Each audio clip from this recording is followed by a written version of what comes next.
పాట ద్వారా దేవుని నామాన్ని మహిమపరిచిన మా అమ్మాయి గారికి హృదయపూర్వక వందనాలు చెల్లిస్తున్నాను. చిన్న ప్రార్థన చేసుకొని వాక్య భాగంలోకి వెళ్దాము. దయచేసి చివరి వరకు ప్రతి ఒక్కరు కూడా ఉండండి, మధ్యలో ఎవరు లెఫ్ట్ కాకండి. ఒకవేళ సిగ్నల్స్ ప్రాబ్లం అయితే తప్ప, వర్షం పడుతుంది కనుక సిగ్నల్ ప్రాబ్లం ఉన్న వాళ్ళు తప్ప మిగతా వాళ్ళు ఎవరు లెఫ్ట్ కాకండి. పరిశుద్ధ పరలోకమందు ఆసీనుడు అయిన తండ్రి, ఎక్కడైతే ఇద్దరు ముగ్గురు కూడి ఉండి నా నామంలో ప్రార్థన చేస్తూ ఉంటారో వారి మధ్యలో ఉంటానని సెలవిచ్చిన దేవుడో తండ్రి, మీరు మా మధ్యలో ఉన్నందుకు వందనాలు. మరి ముఖ్యంగా దేవానికి వందనాలు చెల్లిస్తున్నాను తండ్రి. మరలా ఈరోజు మత్తయి సువార్తను అయా తండ్రి నైనా ఈ యొక్క అధ్యయనం చేసుకోవడానికి కృప చూపించిన విధానానికి వందనాలు. వాతావరణాన్ని స్వాధీనంలో ఉంచుకోండి అయా. ఈ యొక్క నైనా తండ్రి మీట్ అయిపోయేంత వరకు కరెంటు ఉండడానికి కృప చూపించి నడిపించమని యేసు నామములో ప్రార్థిస్తున్నాను తండ్రి. ఆమేన్. అందరికీ వందనాలు. మత్తయి సువార్త 19వ అధ్యాయము 7వ వచనం నుండి ఎవరైనా చదవండి. అందుకు వారు అలాగైతే పరిత్యాగ పత్రికనిచ్చి ఆమెను విడువమనమని మోషే ఎందుకు ఆజ్ఞాపించనని వారి వెనక అడుగగా. ఓకే నాన్న, చాలు. మత్తయి సువార్త 19వ అధ్యాయము 1 నుండి 6 వచనాల వరకు మనము లాస్ట్ టాపిక్లో మనం చూసుకున్నాము. 1 నుండి 6 వచనాల వరకు. మొదటి వచనము మీ అందరికీ తెలుసు. మొదటి వచనంలో మనం ఏం నేర్చుకున్నాము అని అంటే స్వస్థతల గురించి. అప్పటి కాలంలో యేసుక్రీస్తు ఎందుకు అంటే ఎక్కువగా స్వస్థతలు చేశాడు, ప్రజెంట్ కాలంలో మనము ఎలా దాన్ని అన్వయించుకోవాలి, మనము ఎలా ఆలోచించాలి. కొంతమంది స్వస్థతలు ఉన్నాయి అంటున్నారు, కొంతమంది లేదు అంటున్నారు. కాబట్టి నిజంగా ఉన్నాయా లేవా అని అంటే మొన్నటి దినాన నేను క్లారిటీగా మీకు చెప్పాను. దేవునికి అసాధ్యం అంటే ఏం లేదు. ఆయన స్వస్థపరచగలడు, కానీ స్వస్థతలు అసలే లేవనేవని కూడా మనము సపోర్ట్ చేయవలసిన అవసరం లేదు. ఉన్నాయి, కాకపోతే అవి అంటే అప్పటి కాలంలో ఎక్కువ మెడిసిన్ లేదు కాబట్టి ప్రజెంట్ కాలంలో ఎక్కువగా దేవుడు అంటే ప్రజెంట్ కాలంలో మనకు మెడిసిన్ ఉంది, అన్ని అందుబాటులో ఉన్నాయి కాబట్టి మెడిసిన్ వాడుకుంటూ మనం దేవుడి మీద ఆధారపడాలి అనేది నేను ఫస్ట్ వచనంలో చెప్పాను. 3వ వచనం నుండి 6 వచనాల వరకు అక్కడ పరిసయ్యులు సద్దుకయ్యులు యేసుక్రీస్తుని శోధించడం కొరకు అడుగుతున్నటువంటి ప్రశ్న. ఏం ప్రశ్న అంటే వివాహం గురించి.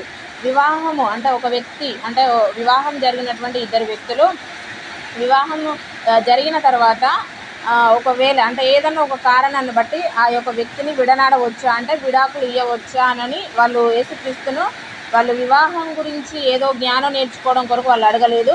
ఎందుకు వాళ్ళు అడిగారంటే కేవలం యేసుక్రీస్తుని శోధించడం కొరకు.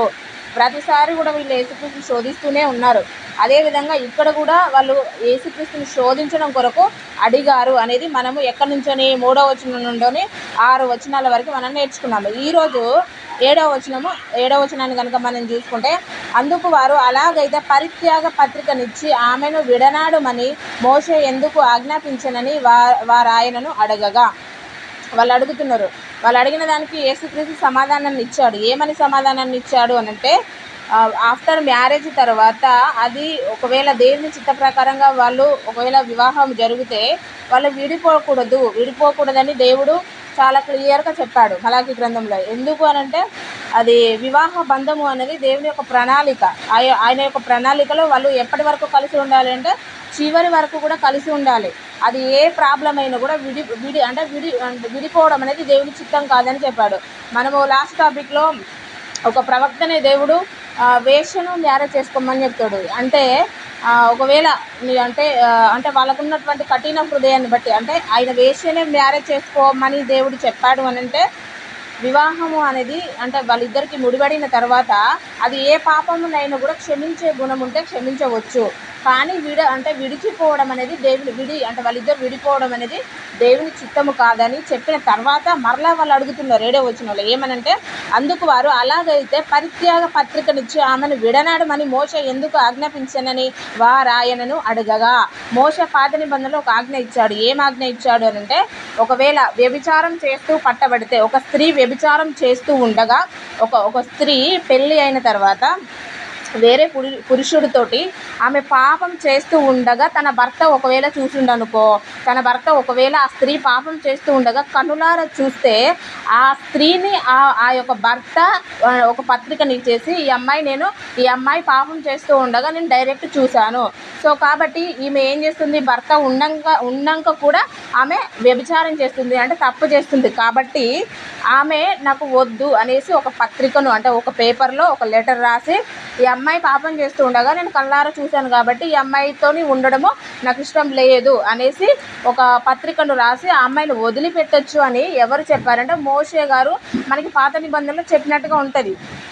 ఎందుకు మోషే గారు చెప్పారు అని అంటే, ఇప్పుడు వాళ్ళు యేసుక్రీస్తుని అడుగుతున్నటువంటి క్వశ్చన్ ఇదే ఏంటంటే, మోషే గారు ఇలా చెప్పారు కదా, మీరేమని చెప్తున్నారు అంటే, ఆ స్త్రీ అంటే ఇద్దరు విడిపోకూడదు, వాళ్ళు ఎన్ని పాపాలు చేసినా ఎన్ని తప్పులు చేసినా కూడా వాళ్ళకు క్షమించుకొని వాళ్ళిద్దరు కలిసి ఉండాలి చివరి వరకు అనేసి మీరు చెప్తున్నారు. మరి మోషే ఎందుకు ఇలా చెప్పాడు అనేసి వీళ్ళు మరలా యేసుక్రీస్తుని క్వశ్చన్ అడుగుతున్నారు. ఎందుకు అనంటే వాళ్ళ యొక్క మనస్తత్వం మనందరికీ తెలుసు.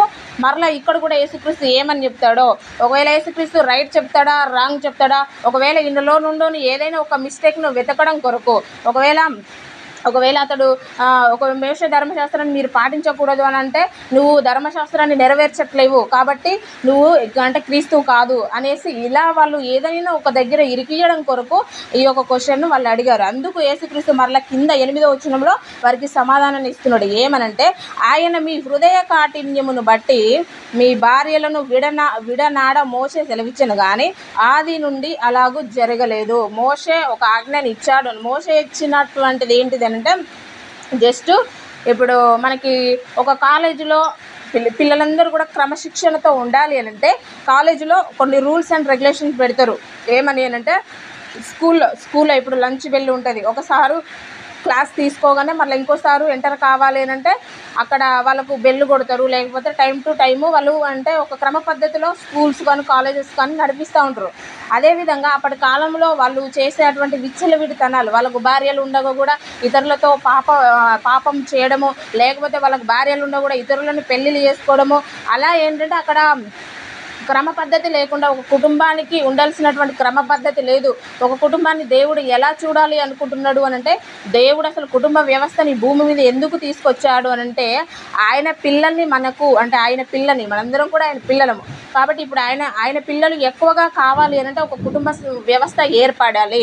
పిల్లలు అంటే జనాభా ఎక్కువ కావాలి అని అంటే ఓన్లీ ఆదాము అవ్వలు వాళ్ళిద్దరే ఉండే భూమి మీదకి వచ్చేసి వాళ్ళిద్దరే జీవించేసి వాళ్ళిద్దరు మరణిస్తే జనాభా అనేది పెరగదు.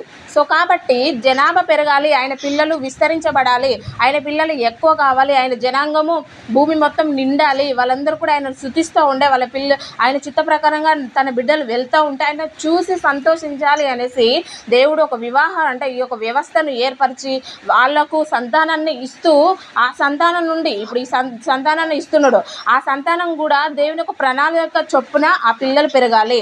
వీళ్ళ కుటుంబ వ్యవస్థ కూడా ఏంటిది, దేవుని యొక్క ప్రణాళిక చొప్పున వీళ్ళు కూడా చివరి వరకు ఉండాలి అనేది దేవుడు కోరుకుంటున్నాడు. అయితే వీళ్ళేం చేస్తున్నారు, దేవుడు కోరుకున్న దానికి దేవుని యొక్క ప్రణాళికకు వ్యతిరేకంగా వీళ్ళేం చేస్తున్నారు అని అంటే 1కి 2 పెళ్ళిళ్ళు చేసుకోవడము, పాపాలు చేయడము, విచ్చలవిడిగా జీవించడము, అలా చేస్తూ ఉంటే మోషే గారు ఏం చేశాడనంటే, ఇలా అయితే కరెక్ట్ కాదు, ఇలా అయితే వీళ్ళు క్రమ పద్ధతిలో జీవించరు. సో కాబట్టి వీళ్ళకు ఒక ఆజ్ఞ లేకపోతే ఏదన్నా ఒక ఆజ్ఞ ఇస్తే తప్ప వీళ్ళు కరెక్ట్గా నివసించరు అనేసి పాత నిబంధన కాలంలో మొత్తం దేవుడు పాత నిబంధనలో మొత్తం వారికి ఇచ్చినటువంటి ఆజ్ఞలు కూడా అన్నీ కూడా ఏంటిదంటే లోబడినటువంటి వాళ్ళ హృదయాన్ని బట్టి, వాళ్ళ కాఠినమైనటువంటి హృదయాన్ని బట్టి వాళ్ళకు ఆజ్ఞలు ఇస్తూ ఉంటాడు. తల్లిదండ్రులను ప్రేమించాలి, ఇంకా వేరే విగ్రహాలకు మొక్కకూడదు, లేకపోతే అలా ఏంటంటే పాత నిబంధనలో ఇచ్చినటువంటి ప్రతి ఆజ్ఞ కూడా కేవలం వాళ్ళని సరి అయిన మార్గంలో నడిపించడం కొరకు. ఇక్కడ మోషే గారు ఇచ్చింది కూడా ఏంటిది అంటే, అందరూ భార్యలను వదిలిపెట్టేసి మీరు ఒంటరిగా జీవించండి, లేకపోతే భర్తలను వదిలేసి కుటుంబ వ్యవస్థను మీరుగా నాశనం చేసుకోమని ఇవ్వలేదు. ఎందుకనంటే వాళ్ళకు ఉన్నటువంటి కఠిన హృదయాన్ని బట్టి వాళ్ళు ఏంటంటే దేవుని యొక్క కుటుంబముగా, దేవుడు కోరుకున్నటువంటి కుటుంబముగా వాళ్ళు జీవించట్లేదు, వాళ్ళు పాపం చేస్తున్నారు, దేవుని యొక్క ఆజ్ఞ ప్రకారంగా వాళ్ళు జీవించట్లేదు. కనుక వాళ్ళకు ఒక స్ట్రిక్ట్ రూల్ పెట్టాడు. ఏమని పెట్టాడు అని అంటే, చిన్న చిన్న వాటికి కొంతమంది అంటే విడాకులు కోరుకుంటూ ఉంటారు. చిన్న వాటికి దేవుడు చిన్న వాటికి విడాకులు కోరుకోమని చెప్పలేదు. చిన్న వాటికి కొంతమంది గర్భఫలం లేదని విడాకులు ఇస్తూ ఉంటారు. అంటే గర్భఫలం మీకు గర్భఫలం లేకుండానే ఒకవేళ మీకు గర్భఫలము లేకుండానే ఉంచాలి అనేసి దేవుని ఒక చిత్తమైంది అనుకోండి, దానికి ఎవరు ఏం చేయలేరు. మీరిద్దరు ఏకీభవించి దేవుని సన్నిధిలో ప్రార్థించాలి తప్ప ఇద్దరు విడిపోకూడదు. అలా ఏంటంటే ఇప్పటి కాలంలో మోషే గారు ఇచ్చినటువంటి ఆజ్ఞ వేరు, ప్రజెంటు మన వాళ్ళు ఉపయోగించుకున్నటువంటి ప్రతి దానికి కూడా దేవుడు అంటే మోషే ఇచ్చినటువంటి ఆజ్ఞను కనెక్ట్ చేసుకోకూడదు. మోషే ఇచ్చింది ఒకటే ఆజ్ఞ ఏంటంటే, నువ్వు నిజంగా నీ కన్నుల ద్వారా నువ్వు ఒకవేళ ఆ స్త్రీ పాపం చేస్తుండగా, ఆ పురుషుడు పాపం చేస్తుండగా చెప్పుడు మాటలు కూడా మరలా పట్టుకోకూడదు. ఒకవేళ నిజంగా నువ్వు చూస్తే తప్ప అది ఏంటంటే ఈ యొక్క ఆజ్ఞ అనేది అందరికీ చెందదు. ఇప్పుడేంటిది, గర్భఫలం లేకున్నా భార్యలను వదిలేస్తున్నారు, లేకపోతే అత్తకు కోడలికి పడకున్నా భార్యలను వదిలేస్తారు, లేకపోతే అలా ఏంటంటే వాళ్ళకి ఇష్టం లేకపోతే వెంటనే డైవర్స్ ఇచ్చేసి వాళ్ళకి ఇష్టం ఉన్నటువంటి వాళ్ళని పెళ్లి చేసుకుంటారు. ఇప్పుడు అబ్రహాం అది మొదటగా ఆదాము దగ్గరికి అవ్వని తీసుకొచ్చినప్పుడు ఆదాము గారు అవ్వ ఎంత హైట్ ఉంది, ఏ కలర్లో ఉంది, లేకపోతే అందంగా ఉందా లేదా, అవన్నీ చూసిందా అంటే ఏం చూడలేదు. దేవుడు తీసుకొచ్చిండు, ఆయన యాక్సెప్ట్ చేసిండు అంతే. ఇప్పుడు ప్రజెంట్ అంటే అంతా కూడా ఏంటంటే చేంజ్ అయిపోయింది. అందుకే ఇక్కడ చెప్తున్నాడు, ఆయన మీ హృదయ కాఠిన్యమును బట్టి మీ భార్యలను విడనాడ మోసే సెలవిచ్చాను, కానీ ఆది నుండి అలాగూ జరగలేదు. స్టార్టింగ్ నుండి దేవుడు వివాహ వ్యవస్థను ఏర్పరిచాడు అని అంటే అది చివరి వరకు ఉండాలి. మ్యారేజ్ రోజు నువ్వు ప్రమాణాలు చేస్తూ ఉంటావు, రోగం వచ్చినా, ఇబ్బందులు వచ్చినా, కష్టం వచ్చినా కూడా నేను వదిలిపెట్టాను, చివరి వరకు కూడా నిన్ను చూసుకుంటాను అని ప్రమాణాలు అన్నీ చేసేసి మధ్యలో ఒకవేళ నీ యొక్క భార్యకి, నీ భర్తకి ఏదైనా రోగం వచ్చిందనుకోండి, ఏదైనా ఇబ్బంది కలిగిందనుకోండి, మరలా వదిలేసి వేరే వాళ్ళని చేసుకోవడం అనేది కరెక్ట్ కాదు. ఒకటే ఒక కారణం చెప్పాడు, ఆ కారణం కాకుండా వేరే ఏ కారణమును బట్టి ఆ భార్యను కానీ భర్తను కానీ వదిలేసినా కూడా అది దేవుని యొక్క చిత్తము కాదు అనేసి దేవుడు చాలా క్లియర్గా తెలియజేస్తున్నాడు. ద్వితీయోపదేశ కాండంలో ఒక మాట ఉంటుంది, చదవండి. ద్వితీయోపదేశ కాండము 24వ అధ్యాయము 1వ వచనం ఎవరైనా చదవండి. ఒకడు స్త్రీని పరిగ్రహించి ఆమెను పెళ్లి చేసుకొని తరువాత ఆమె యందు మనభంగ సూచన ఏదో ఒకటి అతనికి కనబడినందున, ఇప్పుడు మోషే గారు ఇచ్చారు కాబట్టి వీళ్ళు యేసుక్రీస్తును అడుగుతున్నారు. ఎవరు? పరిసయ్యులు, సద్దూకయ్యులు మోషే గారు ఇచ్చినటువంటి ఆజ్ఞను పట్టుకొని వీళ్ళు అడుగుతున్నారు. కానీ ద్వితీయోపదేశ కాండంలో చూస్తే మనకి చాలా క్లియర్గా ఉంటుంది. 24:1 చూడండి. ఒకటి స్త్రీని పరిగ్రహించి ఆమెను పెళ్లి చేసుకున్న తర్వాత ఆమె యందు మానభంగ సూచన ఏదో ఒకటి అతనికి కనబడినందున ఆమె మీద అతనికి ఇష్టము తప్పిన ఎడల అతడు ఆమెకు పరిత్యాగ పత్రము వ్రాయించి ఆమె చేతికిచ్చి తన ఇంటి నుండి ఆమెను పంపివేయవలెను. ఒకటే ఒక కారణం, ఒకవేళ ఆమె తప్పు చేస్తూ ఉండగా, ఇప్పుడు మనకి ఒక ప్రవక్తనే దేవుడు వేశ్యాను పెళ్లి చేసుకోమన్నాడు అంటే ఆ పాపమును అంటే క్షమించేంత మనసు ఉంటే నువ్వు ఆమెను అంటే ఉంచుకోవచ్చు. ఒకవేళ అది క్షమించకుండా ఆ అమ్మాయిని చంపే ప్రయత్నం నువ్వు చేయకూడదు. ఒకవేళ అలా చంపాలనేటువంటి ఉద్దేశం నీకు ఉన్నట్లయితే ఆ అమ్మాయిని నువ్వేం చేయాలి అని అంటే నీ ఇంట్లో ఉంచుకోవడం ఇష్టం లేకపోతే నువ్వేం చేయాలంటే వాళ్ళ ఇంటికి పంపించాలి. మోషే గారు ఇచ్చింది అది ఏంటిదంటే, ఒక స్త్రీ మరణించడము అంటే ఒక స్త్రీ అది ఆమె ఎంత పాపి అయినా సరే, ఆమె ఎంత పాపం చేసినా కూడా ఒక స్త్రీ మరణించడం అనేది అంటే ఆమె ప్రాణానికి హాని కలగకూడదు. ఇప్పుడు శరీరకు సంబంధమైనటువంటి పాపాలు ఉంటాయండి. శరీరకు సంబంధమైనటువంటి పాపాలు ఏదైనా కూడా యేసు రక్తంలో మనం ఒకవేళ కడుక్కుంటే అవి పోతాయి, మనం పరిశుద్ధపరచబడతాం, అది ఎంతటి పాపి అయినా కూడా. కానీ ఆత్మ నరకానికి పోవడం అనేది దేవుని చిత్తం కాదు. అక్కడ ఒక స్త్రీ అది ఆమె పాపి అని ఎంత పాపినైనా దేవుడు క్షమించాడు. అదేవిధంగా ఒకవేళ క్షమించే మనసు నీకుంటే క్షమించు, లేకపోతే వదిలేసే. బట్ ఏంటంటే చంపకూడదు.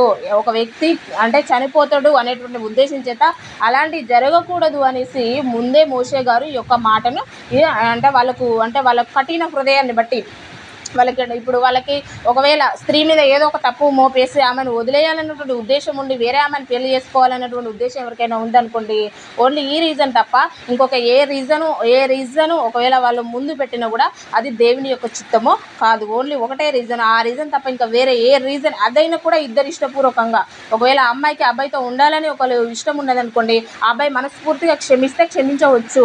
అతడు ఒకవేళ అలా క్షమిస్తే దేవుడు అతన్ని ఆశీర్వదిస్తాడు. కాబట్టి పాపము అనేది అక్కడ ముఖ్యం కాదు. ఈ లోకంలో చేసే ప్రతి పాపం కూడా క్షమాపణ ఉంది. కానీ దేవుని యొక్క ఉద్దేశం ఏంటంటే కట్టబడినటువంటి యొక్క కుటుంబము చివరి వరకు కొనసాగాలి అనేది దేవుని యొక్క చిత్తము. మధ్యలో సాతాన్ గాడు ప్లాన్ ఎక్కడ ఇస్తాడు అని అంటే నార్మల్గా ప్రతి ఒక్కరి వాళ్ళు ఎంత దేవునిలో ఎంత బలంగా ఉన్నప్పటికీ ఎలా ఉన్నప్పటికీ సాతాన్ గాడు పక్క ప్లాను వేస్తాడు. ఏంటంటే ఫ్యూచర్ దెబ్బతినేది ఎక్కడంటే వివాహం. ఇది మొదటి స్టెప్. ఈ యొక్క స్టెప్లో కనుక ఒకవేళ పడేసినాం అనుకోండి, ఇక జీవితాంతం కూడా ఏంటంటే దేవుని ఒక ప్రణాళిక నెరవేర్చబడకూడదు అంటే పుట్టినప్పుడైనా అది చంపేయాలని చూస్తాడు. లేకపోతే వివాహ బంధాన్ని అయినా వాడు ఏం చేస్తాడు అంటే చిందరవందరం చేస్తాడు. చాలామంది జీవితాలలో ఇలా జరిగి ఇలానే దేవుని యొక్క చిత్తము వాళ్ళ జీవితంలో నెరవేర్చబడకుండా సాతాను కూడా అడ్డుగా ఉండేసి వివాహ బంధాన్ని పూర్తిగా చెడగొట్టేసి దేవుని యొక్క ప్రణాళిక వాళ్ళ పట్ల నెరవేర్చబడకుండా సాతాను గాడు ఈ విధంగా అడ్డు కూడా వేస్తున్నాడు. కాబట్టి అలాంటి మోసంలో మనం పడిపోకూడదు అంటే మనకు దేవుడు చెప్పినటువంటి ప్రతి ప్రొసీజర్ మనకు బైబిల్లో ఉంది. వివాహం ఎవరిని చేసుకోవాలి, మనము వాళ్ళని గుర్తుపట్టాలి, పిల్లల్ని ఎలా పెంచాలి, ఒక భార్యగా నువ్వు ఎలా ఉండాలి, ఒక భర్తగా కుటుంబ వ్యవస్థను నువ్వు ఎలా ముందుకు తీసుకెళ్ళాలి, భార్యగా నువ్వు కుటుంబ వ్యవస్థను ఎలా ముందుకు తీసుకెళ్ళాలి అనేది, ఒక వృద్ధాప్యంలో ఉన్నటువంటి నువ్వు ఎలా ఉండాలి, ఇవన్నీ కూడా ఒక సేవకుడిగా నువ్వు ఎలా ఉండాలి, ఒక విశ్వాసగా నువ్వు ఎలా ఉండాలి, అవన్నీ కూడా దేవుడు ప్రతిదీ ఒకటి కాదు రెండు కాదు బైబిల్లో ప్రతిదీ ఉంటుందండి. ఆ ప్రతిదీ కూడా దేవుడు మనకి చాలా క్లియర్గా ఒక మంచి గొప్ప మాన్యువల్ని దేవుడు మనకి ఇచ్చాడు. కాబట్టి దాన్ని చూసి మనం ఫాలో అవ్వగలిగితే మన జీవితంలో దేవుని యొక్క ప్రణాళిక, దేవుని యొక్క చిత్తము నెరవేర్చబడుతుంది. కొరింథీయులకు రాసిన మొదటి పత్రికలో మనకు ఒక అధ్యాయం మొత్తం వివాహం గురించే ఉంటుంది. ఇది ఒక్కటి చూసుకొని మనం క్లోజ్ చేసుకున్నాము. మొదటి కొరింథీ పత్రిక 7వ అధ్యాయము మొదటి నుండి ఎవరైనా చదవండి. ఇది ఒక అధ్యాయం చూసుకొని క్లోజ్ చేసుకుందాం.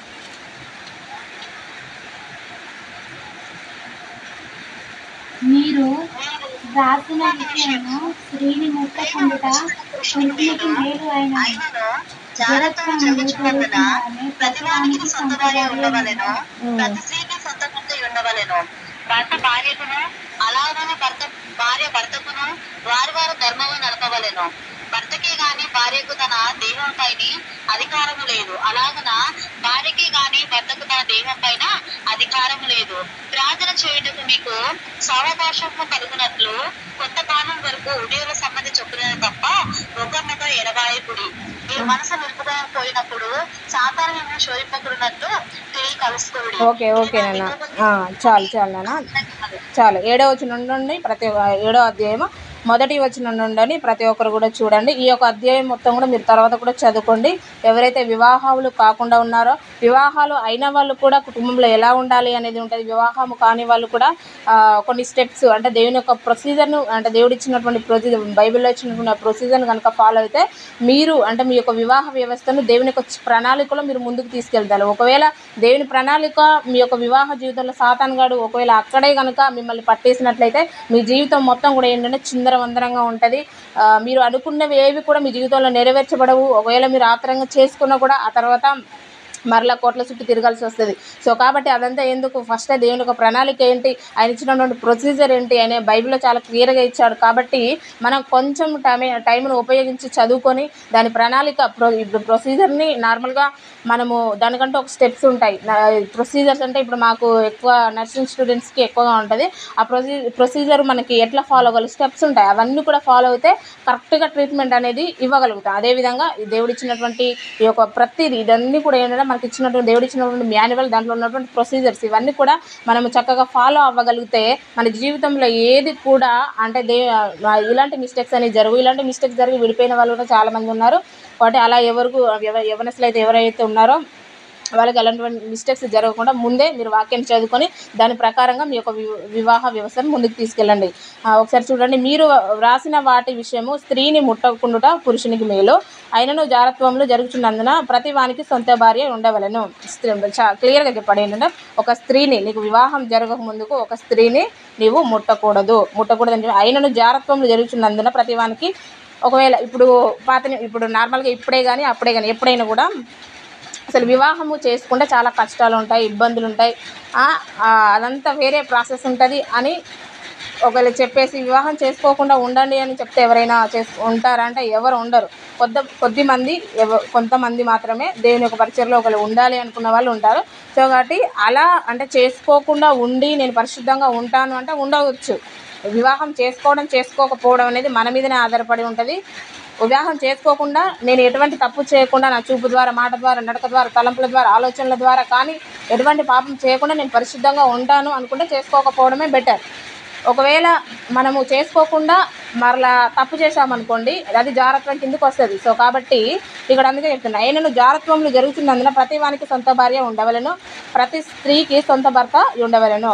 భర్త భార్యకును అలాగనే భార్య భర్తకును వారి వారి ధర్మంలో నడపవలెను. చాలా క్లియర్గా చెప్పాడు. ఒకవేళ అటువంటి అంటే ఆ ఏజ్ని బట్టి అటువంటి పాపంలో పడిపోకుండా ఉండాలి అంటే ప్రతి స్త్రీకి సొంత భార్య ఉండాలి, ప్రతి పురుషుడికి ప్రతి స్త్రీకి సొంత భర్త ఉండాలి, ప్రతి పురుషుడికి సొంత భార్య ఉండాలి. సొంత భార్య సొంత అని ఎందుకు మెన్షన్ చేశాడు అంటే మ్యారేజ్ అయిన తర్వాత కూడా వేరే రాంగ్ రిలేషన్షిప్ పెట్టేసుకొని పరిశుద్ధమైనటువంటి ఆ యొక్క వివాహ బంధాన్ని, పరిశుద్ధమైనటువంటి కుటుంబము, దేవుని యొక్క ప్రణాళిక చొప్పున నడవవలసినటువంటి ఆ కుటుంబము, దేవుని యొక్క ప్రణాళిక చొప్పున వాళ్ళు అభివృద్ధి పొంది వాళ్ళందరూ ఆ కుటుంబము మొత్తం కూడా దేవుని నామానికి మహిమకరంగా ఉండాల్సినటువంటి ఆ కుటుంబం అంతా కూడా అపరిశుభ్రంగా మారిపోతుంది కనుక అందుకనే చాలా క్లియర్గా చెప్పాడు, సొంత భార్య సొంత భర్త ఉండాలి. సొంత భార్యనికి సొంత భర్త ఉన్న తర్వాత వేరే మళ్ళీ రాంగ్ రిలేషన్ చెప్పుకుంటే అది వ్యభిచారం కిందికి వెళ్తుంది. అందుకే ఇక్కడ చెప్పాడు, సొంత భార్య ఉండవలను, ప్రతి స్త్రీకి సొంత భర్త ఉండవలను, భర్త భార్యకును అలాగనే భార్య భర్తకును వారి వారి ధర్మంలో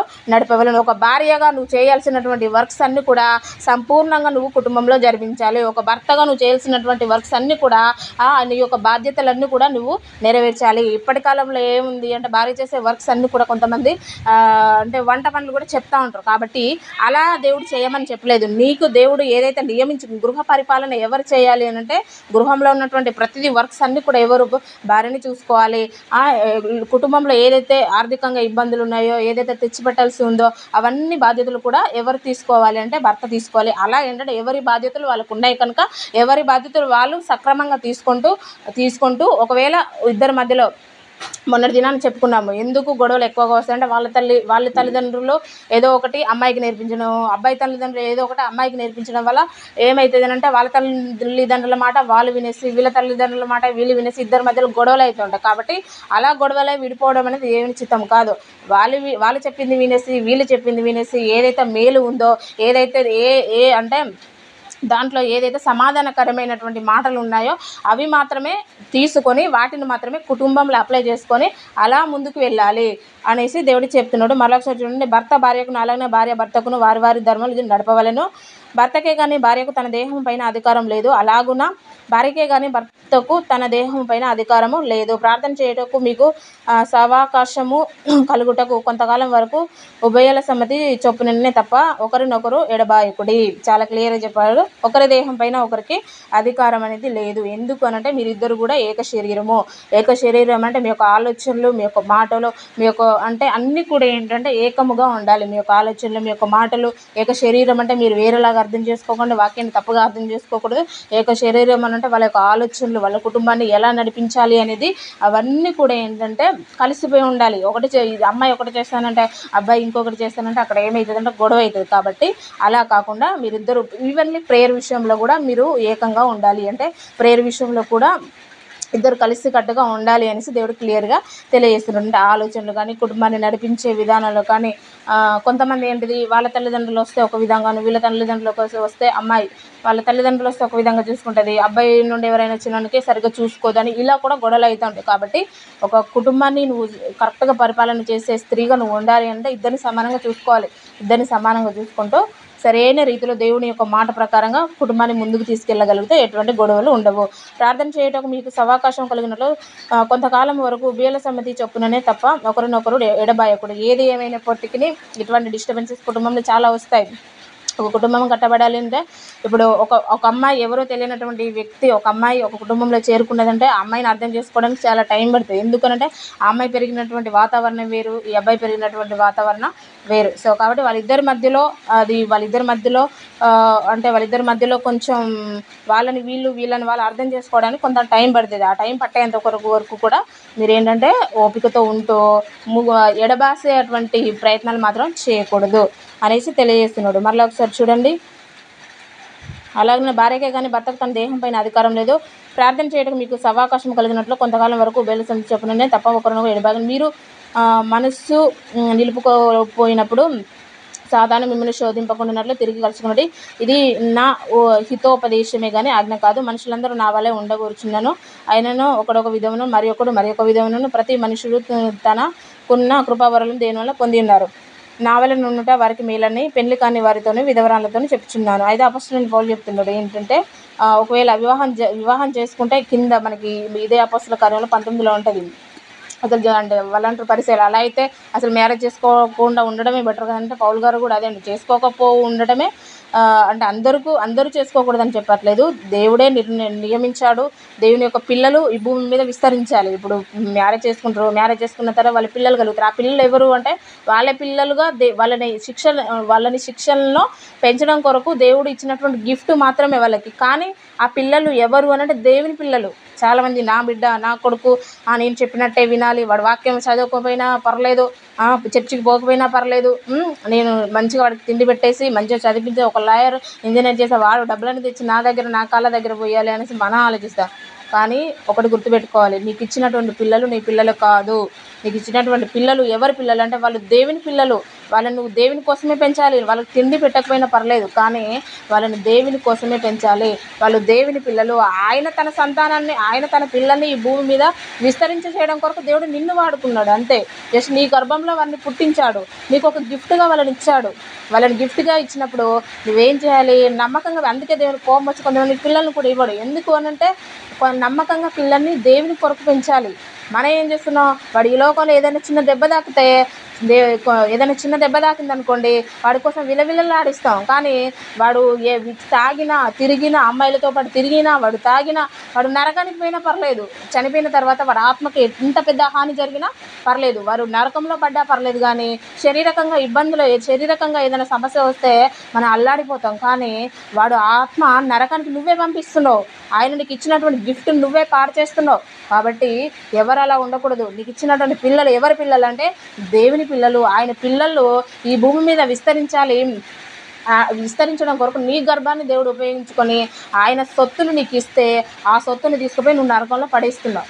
కొంతమంది తల్లిదండ్రులు ప్రేయర్లో బాగుంటారు, పిల్లలు విచ్చలవిడిగా జీవిస్తూ ఉంటారు. పిల్లలు బాగా ప్రేయర్లో ఉంటే తల్లిదండ్రులు నమ్ముకోరు. ఇలా ఏంటంటే కుటుంబ వ్యవస్థ మొత్తం కూడా ఏంటంటే అస్తవ్యస్తంగా దేవుడు కోరుకున్న కుటుంబంగా ఏ కుటుంబం కూడా ఉండట్లేదండి. ఎందుకనంటే ముందుగానే సాతానుగాడు ప్రతి ఒక్కరిని కూడా తన యొక్క గాలానికి చిక్కించుకొని ప్రతి కుటుంబాన్ని కూడా ఏం చేస్తున్నాడంటే నాశనం చేస్తున్నాడు. ఆయన కోరుకున్నటువంటి కుటుంబంగా ఏ కుటుంబం కూడా ఉండట్లేదు. కారణం ఏంటంటే ఇదే, భర్త మారితే భార్య మారదు, భార్య ప్రార్థన ఉంటే భర్త ఉండడు, భర్త ఉంటే భార్య ఉండదు, పిల్లలు ఒకవేళ తల్లిదండ్రులు కరెక్ట్గా ఉంటాయి, పిల్లలు కరెక్ట్గా ఉండరు, పిల్లలు కరెక్ట్గా ఉంటే తల్లిదండ్రులు కరెక్ట్గా ఉండరు. ఇదంతా కూడా ఏంటంటే ప్రాబ్లమ్స్. 9వ వచనం చూడండి. అయితే మనసు నిలుపలేని పెళ్లి చేసుకొని వచ్చును. ఇదంతా కూడా మీరు ఒకసారి చదువుకోండి, ఇంకా చాలా టైం పడుతుంది. ఈ అధ్యాయం మొత్తం కూడా మీరు ఒకసారి చదువుకోండి. టైం ఉంటే మరలా ఒకసారి మనం ఇదే అధ్యాయము రేపు చూసుకుందాము. మరలా ఒకసారి మత్తయి సువార్తకు రండి. మత్తయి సువార్త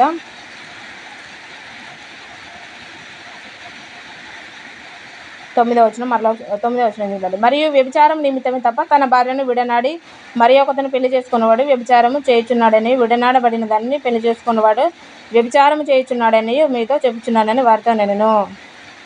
ఓకే, మరియు వ్యభిచార నిమిత్తం తప్ప తన భార్యను విడనాడు. ఒకవేళ వ్యభిచార కారణాన్ని బట్టి కాకుండా వేరే ఏ కారణం బట్టి నువ్వు నీ భార్యను అంటే నీ భార్య సరిగ్గా కర్రీ ఉండట్లేదని వదిలేసినా, నీ భార్యకు పిల్లలు లేరని వదిలేసినా, లేకపోతే నీ భార్య నీ తల్లిదండ్రులు సరిగ్గా చూసుకోవట్లేదని వదిలేసినా, నీ భార్య ఏదో ఒక రీజన్, చిన్న రీజన్స్ నువ్వు ఒకవేళ వదిలేసినావు అనుకో, ఆ అమ్మాయి పోయేసి వేరే అబ్బాయిని చేసుకుని అది వ్యభిచారం కిందకే తీస్తానని దేవుడు అంటున్నాడు. సో కాబట్టి ఒకవేళ నువ్వు ఆ అమ్మాయిని వదిలేసి ఈ కారణం కాకుండా వేరే కారణాలు బట్టి నువ్వు వదిలేసి నువ్వు వేరే వాళ్ళని చేసుకున్నా అది కూడా ఏంటంటే వ్యభిచారం కిందకు వస్తుంది. ఎందుకు అనంటే దేవుడు ఇచ్చినటువంటి బంధం కాకుండా వేరే నువ్వు అది కాదనేసి దాన్ని వదిలేసి నువ్వు వేరే చూసుకుంటే అది చాలా తప్పు అనేసి దేవుడు చెప్తున్నాడు. ఆయన శిష్యులు భార్య భర్తలకు ఉండే సంబంధం ఇట్టిదైతే పెళ్లి చేసుకున్నట్టు యుక్తం కదని ఆయనతో చెప్పిరి. ఆయన శిష్యులు చెప్తున్నారు, ప్రభా ఇంత ఘోరంగా ఉందేంటి, ఇంత ఘోరంగా అంటే ఒకసారి మ్యారేజ్ చేసుకుంటే ఇంకా విడనాడిపోద్దా, అది ఏ సమస్య అయినా కూడా అలా అంటే ఇంత భారాన్ని మోసే బదులు అసలు పెళ్లి చేసుకోకుండా ఉండడమే బెటర్ అనేసి శిష్యులు అంటున్నారు. కాబట్టి అలా ఉండాలి అనుకున్న వాళ్ళు పరిశుద్ధంగా ఉండాలి. ఒకవేళ అలా ఉండాలి అని ఎవరైనా ఉంటే అది మేలే, కాకపోతే వాళ్ళు పరిశుద్ధంగా ఉండే దేవుని పరిచర్యలో ఉంటే బెటర్. ఒకవేళ అలా ఉండకుండా పాపం చేస్తే అది ఇంకా చాలా భయంకరమైన స్థితికి వెళ్ళిపోతుంది. కాబట్టి అది ఏది ఏమైనా కూడా వాళ్ళిద్దరి మధ్యలో సమాధానమే ఉండాలి.